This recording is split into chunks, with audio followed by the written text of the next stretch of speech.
बिस्मिल्लाहिर्रहमानिर्रहीम। अस्सलाम वालेकुम। आज हम आपके साथ चटनी की रेसिपी शेयर कर रहे हैं। आजकल बहुत ज़बरदस्त धनिया पुदीना मिल रहा है, आजकल सीज़न है। तो आगे गर्मियों में धनिया और पुदीना शॉर्टेज हो जाती है, तो आप ये चटनी बना के फ्रीज़ भी कर सकते हैं और इसको आप काफ़ी अर्से तक चला सकते हैं। ये धनिया और पुदीने की चटनी बहुत हेल्दी होती है और हमारे खानों की लज्जत को भी बढ़ाती है, जिसमें पुलाव हो, दाल हो या सब्ज़ी हो। तो बना के इस तरह आप रख लें, फ्रीज़ कर लें। इसके लिए हमने धनिया और पुदीने को बारीक काट लिया है, खोपरे की कुछ डलियाँ ले ली हैं और साथ में मोटे 3 साइज़ की बड़े साइज़ की हरी मिर्चें ली हैं।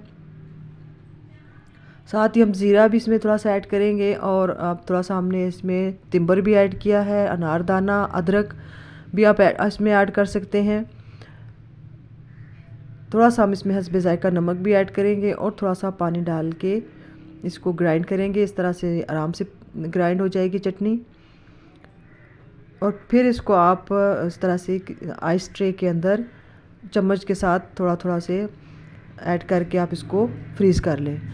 आप इसको लंबे अरसे तक चला सकते हैं और फिर जब आपने रायता बनाना हो, चटनी बनाना हो, तो इस तरह से 1 2 3 खूब अपने हिसाब से आप लेके उसमें मिक्स कर लें। मज़ेदार से चटनी रायता तैयार है खाने के साथ। तो में